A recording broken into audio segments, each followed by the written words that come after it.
Hello, it's Justin Plank again, coming to you on a nice Wednesday morning, May 1st. It's my girlfriend's birthday actually today. Happy birthday, Rebecca.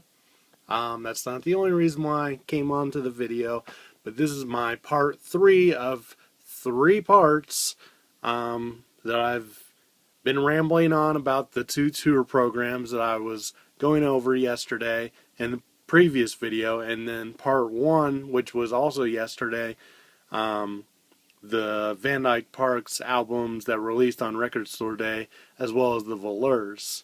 Something I would like to clear up now that I've had time to think about it and research. I was looking at the back of this album yesterday, the Super Chief album, and I had mentioned Van Dyke as a kid and did not know who the actress was, and knew it was when one of the Brian Wilson biography books is here in Dominic Pryor's story of Brian Wilson's lost masterpiece, Smile, which some are fans of and some really don't like what he has to say in that, but I actually really enjoyed it. I remember reading it during some college classes, actually. So I learned a lot during that class, just not about the class. Anyway, I wasn't sure who the actress was in this, but it says it's Grace Kelly at the MGM Studios on the set for The Swan in 1955.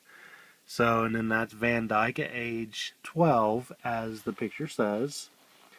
And there we have it on the back there. And so I know that in the liner notes for the album, he kind of described his ride on the Super Chief, and the end says, "I'd sure arrive in 55 on the Super Chief." So, that just links up to that's his exact age in that picture. That's pretty awesome. And I just really love the back of this album. It's pretty awesome. And I'd like to show another shot of Van Dyke that's on the back of this book. I thought that is such an awesome psychedelic picture, really of both Brian and him. But I'd never seen this picture of Van Dyke. It's pretty cool. So, anyways, while we're on the subject of Van Dyke Parks, the Bella Union record label is coming out with Van Dyke's another newest release, Songs Cycled, and it's coming out on May 6th, which is next Monday, I believe. And I'm really wanting to get this. It's obviously sounds like a spin on his Song Cycle album from '68, and I believe he has not done a new album of new material besides Orange Crate Art, which was a kind of a collaboration, somewhat, but I believe this is like a full album of new material since Tokyo Rose from the late 80s. So anyway, just thought I'd mention that little plug there for Van Dyke. Always want to support him. And I want to continue where I left off yesterday with the tour program from 1966, just in case there's those who have never been able to see it, and I have the pleasure of owning it. So as I left off yesterday, I was really disturbed by the picture of Mike Love we have here in the tub. So the less of that we see, the better. And here we have Al, and looks like he's playing sort of a banjo. Not really seen that picture anywhere either, except for this program. And in the little biography here, there's a couple little notes I'd like to point out. They talk about Alan being married and to a groovy lady named Linda, and they're looking forward to having children. So there's a little, where Matt Jardine comes in and all the other kids he had, and says for a list for things that he does like. Al likes badminton, tennis, golf, ping pong, and he is also an astronomer, which is very interesting. Um, I wonder if him and Brian had a lot of talks, during the Smile era when Brian was all into astrology and astronomy and all that kind of stuff.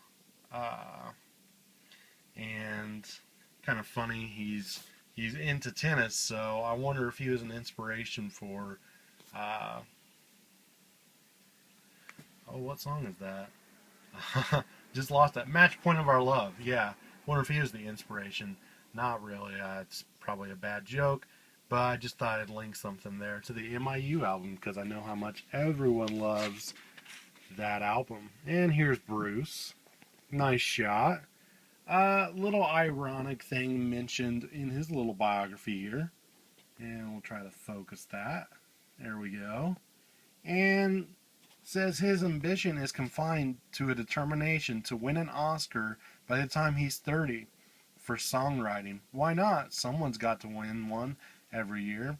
He has as much chance as the next man, which is ironic because I don't believe he won an Oscar, but I do believe he won a Grammy for I Write the Songs. And I believe it was Song of the Year in the mid-70s.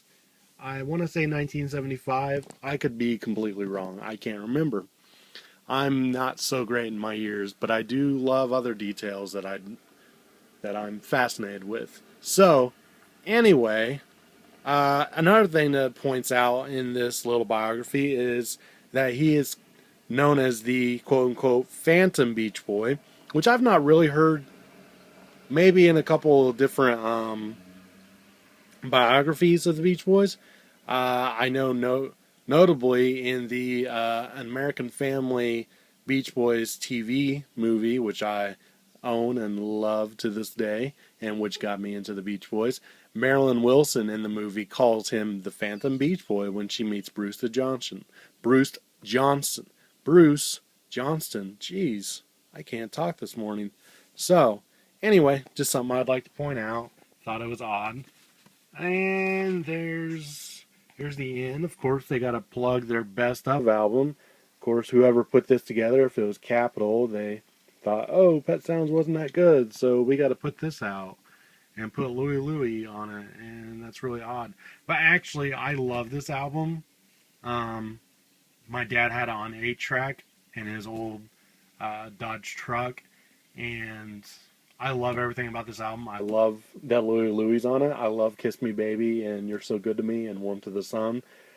This is the kind of my first exposure, this best of album. So even though the politics of the whole situation isn't cool, I really love the album and possess a couple copies of it, and the original 8-track copy we had as a kid. And then, and if you're a true Beach Boys fan, you'll want to be sure that these albums are in your collection. So, I've always noticed these are kind of shown on the back of different albums. And you have some of them you have an abbreviated version, like, for instance, the Christmas album, Shutdown Volume 2, All Summer Long, Today, Pet Sounds.